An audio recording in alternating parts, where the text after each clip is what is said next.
శోభిత ధూళిపాళ మరియు నాగచైతన్య ఇద్దరికి సంబంధించినటువంటి నిశ్చితార్థ మహోత్సవం అంటే ఎంగేజ్మెంట్ అనేటువంటిది నాగార్జున గారు అఫీషియల్గా జరిగింది అని ప్రకటన చేసినారు. సో వారిద్దరి వైవాహిక జీవితానికి సంబంధించి ఎలా ఉండబోతా ఉంది అని చెప్పే ముందు ఒక వీడియో ప్లే చేస్తాను. ఆ వీడియో చూడండి. ఓం నమో వెంకటేశాయ. ప్రస్తుతం తెలుగు చిత్ర పరిశ్రమలో హాట్ టాపిక్ అంటే నాగ చైతన్య సమంత వివాహానికి సంబంధించినంత వరకు విపరీతమైనటువంటి ప్రచారాలు ఉన్నాయి.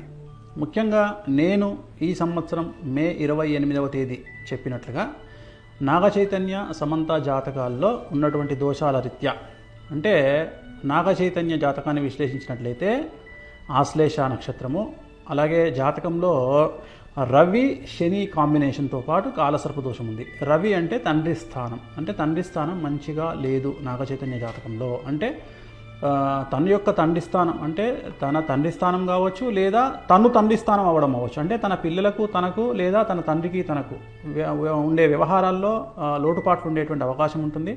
అలాగే వివాహం తదుపరి నాగచైతన్య జాతకంలో తండ్రి అయ్యేటువంటి అవకాశాలు చాలా తక్కువ. నేను మాట్లాడేది సహజ సిద్ధంగా తండ్రి అవ్వడం గురించి మాట్లాడుతూ ఉన్నా. ఈ మధ్యకాలంలో ఐవీఆర్లో టెస్ట్ ట్యూబ్ బేబీలు లాంటివి వస్తున్నాయి కాబట్టి మరి ఏమిటండి గురువుగారు తండ్రి కాలేడన్నారు, సంతానం లేదన్నారు, మరి సంతానం అయ్యింది అంటే నేను సహజ సిద్ధంగా మాట్లాడుతున్నా. టెస్ట్ ట్యూబ్ బేబీలో ఐవీఆర్లో అయితే జాతకాల్లో చెప్పలేము, కానీ నేను మాట్లాడేది సహజ సిద్ధంగా తండ్రి అయ్యేటువంటి జాతకం అయితే కాదు. ఎందుకంటే జాతకంలో శని రవి కాంబినేషను, అలాగే కాలసర్ప దోషం ఉంది. ఇక మనకు సమంత జాతకాన్ని కనుక విశ్లేషించినట్లయితే భరణి నక్షత్రము, అమావాస్య రోజు జన్మించినటువంటి అమ్మాయి నాగచైతన్యం చేసుకోవడం వల్ల నాగచైతన్యకే బాగా కలిసి వచ్చేటువంటి అవకాశంగా మారి ఉంటుంది, మారబోతూ ఉంది. కానీ అమ్మాయి జాతకంలో కూడా కుజదోషం కనిపిస్తూ ఉంది, కాలసర్ప దోషం కనిపిస్తుంది, అలాగే సమంతకు కుజదోషం ఉంది. ఈ కారణం చేత వీళ్ళిద్దరు వివాహం తదుపరి గొడవలు రావడము, విడిపోవడము, వీళ్ళ మధ్యన గ్యాప్ రావడము, అలాగే కొన్ని సందర్భాల్లో ఇంకా కుటుంబ సమస్యలు తలెత్తేటువంటి అవకాశాలు ఖచ్చితంగా 100% కనిపిస్తూ ఉన్నాయి. వీడియో చూసినారు కదా. సో ఇప్పుడు మనము విశ్లేషిద్దాం. ఇవాళ ఫస్ట్ ముహూర్తం తీసుకుందాం, జాతకాలు పక్కన పెడదాం. నాగచైతన్య సమంత శోభిత ధూళిపాళ జాతకాన్ని పక్కన పెట్టి ఇవాళ మాత్రమే జరిగినటువంటి ముహూర్తాన్ని విశ్లేషిద్దాం. ఇది బేసిక్ గల్లీలో ఉండే జ్యోతిష్యుడైనా చెప్పగలుగుతాడు. సో దీనికి వేణుస్వామి లాంటి జ్యోతిష్కుడు అవసరం లేదు. ఎవరైనా బేసిక్ హిందూ మతం తెలిసి శాస్త్రం తెలిసిన వాళ్ళు చెప్తారు. ఈ రోజు జరిగినటువంటి ముహూర్తము ఉత్తరా నక్షత్రంలో జరిగినటువంటి ముహూర్తము. ఈ రోజు ఉత్తరా నక్షత్రం ఉంది, ఇవాళ పొద్దున 9:42 సో ఈ రోజు జరిగినటువంటి ముహూర్తం ఉత్తరా నక్షత్రము, అలాగే లగ్నం వచ్చి ఇవాళ కన్యా లగ్నం అయింది. మన ముహూర్తం కనుక తీసుకున్నట్లయితే ఇది ముహూర్తము. సో ఇది కన్యా లగ్నం అయింది. సో మేషం, వృషభం, మిథునం, కర్కాటకం, సింహం, కన్యా లగ్నం అయింది. జనరల్గా వైవాహిక జీవితానికి సంబంధించి ఎంగేజ్మెంట్ అయినా సరే, వివాహమైనా సరే 7th హౌస్ కళత్ర స్థానం అనేటువంటిది ఖాళీగా ఉండవలెను. ఇక్కడ ఎవరున్నారండి? రాహు ఉన్నాడు. ఇక్కడ 7వ స్థానంలో రాహు ఉన్నాడు. కళత్ర స్థానము అంటారు దీన్ని. కళత్ర స్థానము అంటే వైవాహిక జీవితంలో భార్యాభర్తలు విడిపోవడము, గొడవలు జరగడము, సంతానం లేకపోవడము, యాక్సిడెంట్ జరగడము, ఇలాంటి అన్నీ కూడా ఈ కళత్ర స్థానం వల్ల ఏర్పడతాయి. మరి లగ్నంలో చంద్రుడు, కేతువు, అలాగే 12వ స్థానంలో ముహూర్తం పెట్టినటువంటి 12వ స్థానంలో శుక్రుడు మరియు బుధుడు. సో ఒక్కసారి ఆలోచన చేయండి. అన్నిటికంటే ముఖ్యం శని దృష్టి 12వ స్థానమైనటువంటి బుధుడు శుక్రుడి మీద ఉంది ఇవాళ పెట్టినటువంటి ముహూర్తము.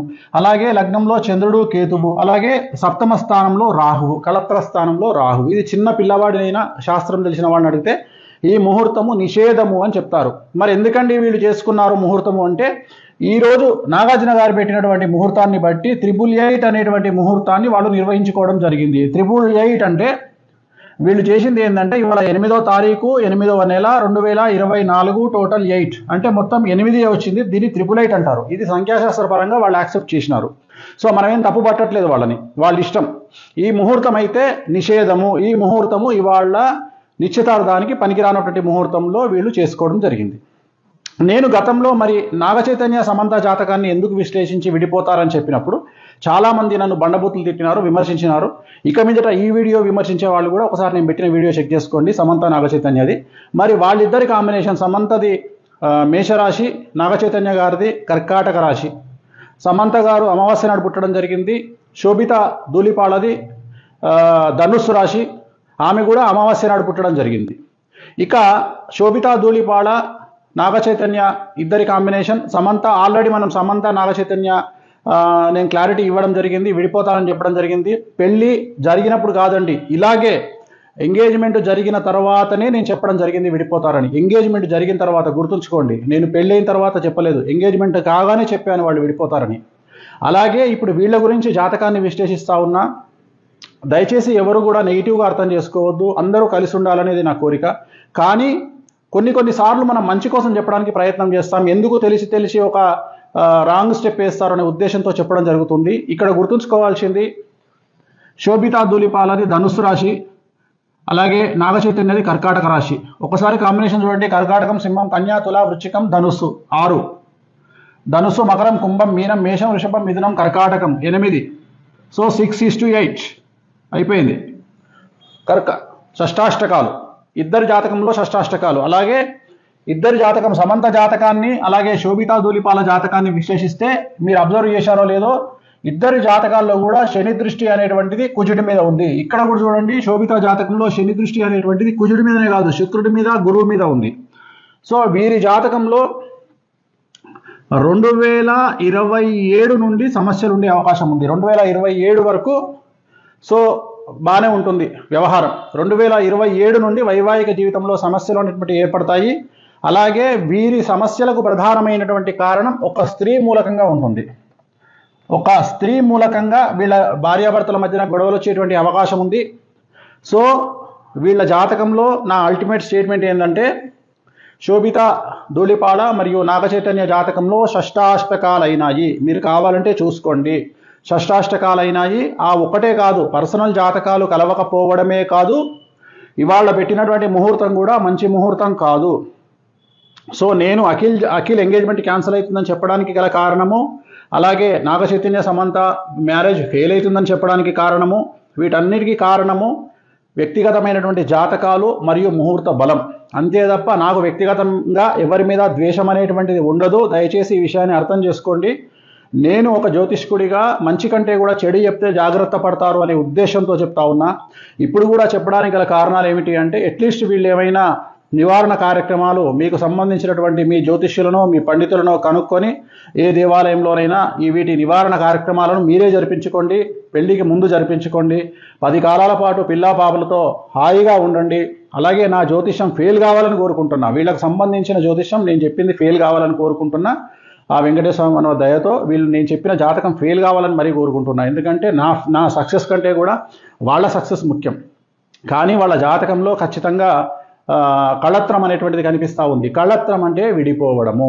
కళత్రం అంటే విడిపోవడము. 7th హౌస్లో రాహు ఉన్నాడు, అలాగే లగ్నంలో కేతు ఉన్నాడు. చిన్న పిల్లవాడినట్టుగా చెప్తారు, ముహూర్తం తప్పు.